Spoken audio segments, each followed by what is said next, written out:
Então, pessoal, todos bem? Sejam todos novamente bem-vindos. Eu sou o professor Birajara Casado, você está na maior sala de aula que prepara para os concursos da advocacia pública.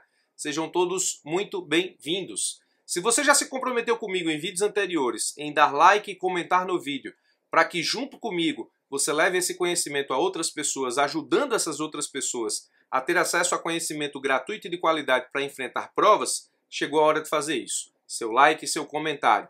Por isso, a hashtag Somos Todos Professores, porque quando você faz isso, você se torna tão professor quanto eu. Se você é novo por aqui e quer se juntar a nós nessa empreitada, fique muito à vontade para isso. Hoje nós vamos analisar uma nova questão CESP.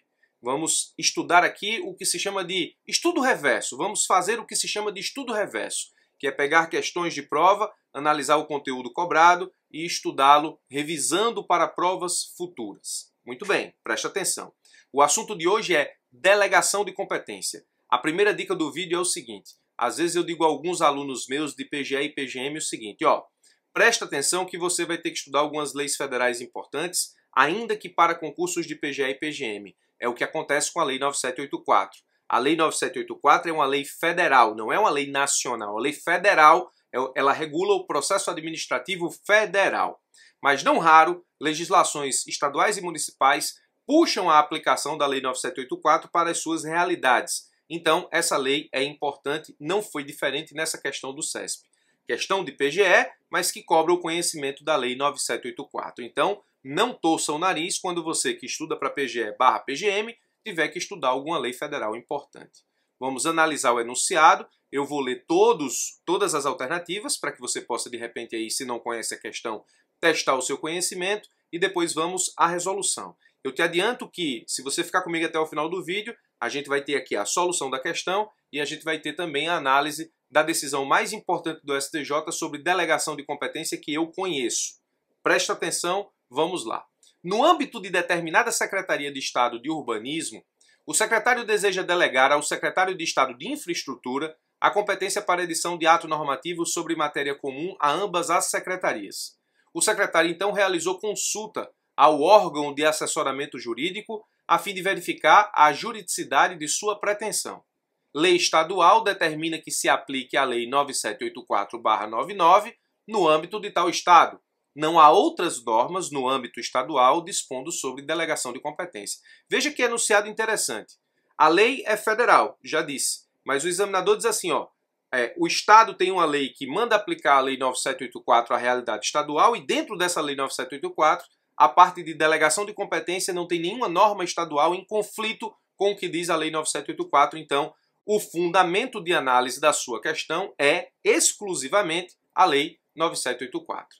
E continua dizendo o enunciado. Nessa situação hipotética, o advogado público designado para responder à consulta deve orientar pela, vamos lá, letra A, inviabilidade da pretensão, pois não é possível delegar competência para outro órgão que não seja subordinado à autoridade delegante. Letra B, viabilidade da pretensão, pois se trata de órgãos do mesmo Poder Executivo Estadual. Letra C, inviabilidade da pretensão, pois a delegação de competência depende da existência de norma expressa nesse sentido. Letra D, viabilidade da pretensão, tendo em vista que se trata de matéria comum. Letra E, inviabilidade da pretensão, pois não é viável a delegação para edição de atos de caráter normativo. Outra dica do vídeo, segunda dica do vídeo. Todas as vezes, ou 90% das vezes, todas não, mas 90% das vezes em que você estiver diante de uma questão em que 3 alternativas apontam para um caminho e 2 apontam para um caminho diametralmente oposto, significa dizer que essas 2 estão equivocadas e as outras 3 você vai ter que escolher uma delas como resposta. Porque se fosse o contrário, o examinador te daria 2 para escolher uma e teu chute ficaria mais fácil. E aí ele te dá 3 para escolher uma e o teu chute fica mais difícil em termos de probabilidade de acerto. Então, 90% das vezes em que isso acontece, letra A, inviabilidade, letra C, inviabilidade, letra E, inviabilidade, letra B, viabilidade, letra D, viabilidade. Ora, ou é viável ou não é. Então, a letra B e C, ou melhor, B e D, excluem A, B e E. Então, nesse caso específico, você vai ter que escolher aí um dos caminhos. 90% dos casos aqui, B e C estariam equivocadas, e é o que acontece, B e C estão equivocadas. Vamos analisar A, C e E para que a gente entenda efetivamente qual é a resposta correta. Então, ó, as questões B e D, que tratam da viabilidade, se encontram incorretas. Isso acontece em 90% dos casos quando a questão te aponta dois caminhos diametralmente opostos. Os três que apontam no caminho você escolhe uma e os outros dois, 90% das vezes, estão equivocados. Muito bem, vamos analisar a letra A. Voltando à letra A. Inviabilidade da pretensão, pois não é possível delegar competência para outro órgão que não seja subordinado à autoridade delegante. Bom, para responder a letra A, você precisa conhecer o artigo 12 da Lei 9784, que diz assim, ó, um órgão administrativo e seu titular poderão, se não houver impedimento legal, delegar parte de sua competência a outros órgãos ou titulares, ainda que estes não lhe sejam hierarquicamente subordinados, quando for conveniente em razão de circunstâncias de índole técnica, social, econômica, jurídica ou territorial. Então a letra A é respondida pelo artigo 12 da Lei 9784, está equivocada, porque ele diz que, nesse caso, eu não posso delegar competência para órgão que não seja subordinado, o artigo 12 diz que eu posso. Agora, presta atenção aqui para você não se confundir com avocação, porque a delegação eu posso delegar para órgão subordinado ou não, mas avocar, eu só posso avocar de órgão subordinado. Cuidado para não cair na pegadinha do artigo 15. Será permitida, em caráter excepcional e por motivos relevantes devidamente justificados, a avocação temporária de competência atribuída a órgão hierarquicamente inferior. Então, eu, em termos de hierarquia, delego para subordinado ou não, mas eu só posso avocar de subordinado. Então, cuidado que você não pode estudar o artigo 12 sem conhecer o 15, para não cair em pegadinha. Se ao invés de delegação a letra A estivesse falando em avocação, eu só poderia avocar de órgão subordinado. Muito bem. Letra B equivocada. Letra C. Inviabilidade da pretensão, pois a delegação de competência depende da existência de norma expressa nesse sentido? Não, até porque o enunciado estabelece nessa situação específica que o Estado pegou a Lei 9784, que é federal, e aplicou ao Estado. Então, não há norma expressa nesse sentido. E se você analisar direitinho, a Lei 9784, na letra C, estabelece, nesse caso, que a competência ela não se delega por lei expressa, ela se delega por ato de delegação. A autorização de delegação está prevista em lei, não necessariamente de forma expressa. E a delegação em si, ela se materializa não na forma de lei, mas na forma de ato de delegação. Artigo 14, o ato de delegação e sua revogação deverão ser publicados no meio oficial. E aqui eu coloco todo o artigo 14, você pausa o vídeo e lê os parágrafos 1º, 2º e 3º para revisar o ato de delegação no que diz respeito àquilo que prevê a Lei 9784 no seu artigo 14. Muito bem, pausa o vídeo, lê aí os 3 parágrafos para a sua revisão ser completa. A letra D está equivocada, viabilidade da pretensão tendo em vista que se trata de matéria comum não tem absolutamente nada a ver. A letra E, que é a resposta, diz assim, inviabilidade da pretensão, pois não é viável a delegação para edição de atos de caráter normativo. Essa é a resposta. Se você conhece o artigo 13 da Lei 9784, você teria matado isso aqui rapidamente. O artigo 13 diz assim, ó, não podem ser objeto de delegação, inciso 1, a edição de atos de caráter normativo, o inciso 1 resolve a questão, atos de caráter normativo não podem ser objeto de delegação. Inciso 2, a decisão de recursos administrativos não pode ser objeto de delegação. Presta atenção porque isso vai ser importante para analisar a jurisprudência do STJ, que eu ainda vou analisar nesse vídeo. E, inciso 3, as matérias de competência exclusiva do órgão ou autoridade. Então, ó, competência exclusiva, ato de caráter normativo e recursos administrativos são indelegáveis. Na minha época, existia um mnemônico para decorar isso aqui rapidamente. Não é bem decorar, porque tudo tem fundamento aqui. Mas um mnemônico existe para que você possa acessar a sua memória de forma rápida para entender hipóteses de alguma coisa, como acontece aqui. O mnemônico disso aqui é cenoura, ó, CE, competência exclusiva, o NO de cenoura, atos de caráter normativo, te faz lembrar normativo, e o RE, recursos administrativos. Então, cenoura, mnemônico, para que você possa acessar rapidamente o artigo 13, incisos 1, 2 e 3, ou seja, as hipóteses em que a lei não permite a delegação. Muito bem.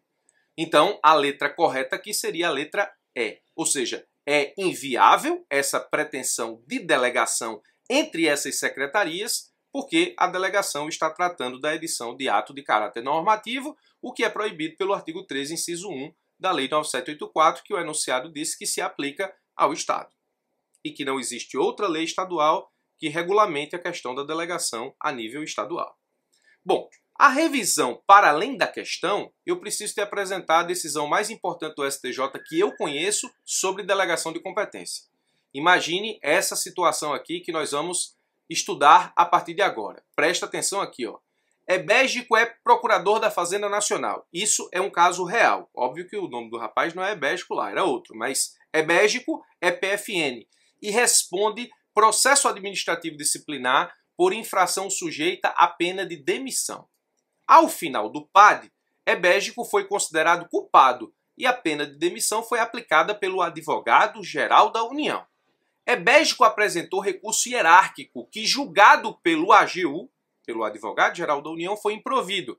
Analise a situação à luz da lei e da jurisprudência. Então você vai ter que dizer o seguinte, você vai ter que analisar a situação para dizer se existe efetivamente algum erro aqui na situação ou se está tudo ok. É preciso analisar isso aqui. Se quiser pausar o vídeo para analisar, para que você possa ver se encontra a solução jurídica para isso aqui, essa é a melhor forma de revisar esse conteúdo. Se você não souber nem para onde vai, então me acompanha a partir de agora. E se você pausou para analisar, vamos ver qual é a linha de raciocínio que você deve aplicar aqui a partir daquilo que entendeu o Superior Tribunal de Justiça. Vamos lá. Primeiro ponto. Quem aplica pena de demissão de servidor público federal é o Presidente da República. Pegue seu vade-mecum, vá lá na Lei 8.112 e leia o artigo 141, inciso 1. Quem aplica pena de demissão a servidor público federal é a autoridade máxima do Poder Executivo, no caso o Presidente da República. Sendo que o Presidente da República pode, mediante decreto, delegar aos ministros de Estado e ao advogado-geral da União a atribuição de julgar processos administrativos disciplinares e aplicar penalidades aos servidores públicos a eles vinculados nas hipóteses de demissão e cassação de aposentadoria ou disponibilidade. Ele pode, o presidente pode delegar? Isso é matéria delegável? Sim, ele pode. Pegue seu vade-mecum e leia o artigo 84, inciso 6, a linha A e parágrafo único da Constituição Federal. Então, a autoridade, nesse caso, original para aplicar a demissão a Ebégico é o Presidente da República, mas a autoridade delegada pode ser o Advogado-Geral da União. Essa delegação existe, professor, na vida real? Sim, existe. Ela está no decreto 3035/99. Essa delegação, de fato, existe. Na decisão do PAD, nessa decisão que o Advogado-Geral da União estabeleceu a demissão de Ebégico, isso é uma decisão tomada sob delegação, ou seja, o Advogado-Geral da União, exercendo a atribuição delegada, decidiu demitir Ebégico. Dessa decisão cabe recurso hierárquico. O STJ disse o seguinte, ó, a Lei Complementar 73/93, que é a Lei Orgânica da Advocacia Geral da União, e a Lei 8.112, elas não regulam a questão do recurso de decisão em processo administrativo disciplinar.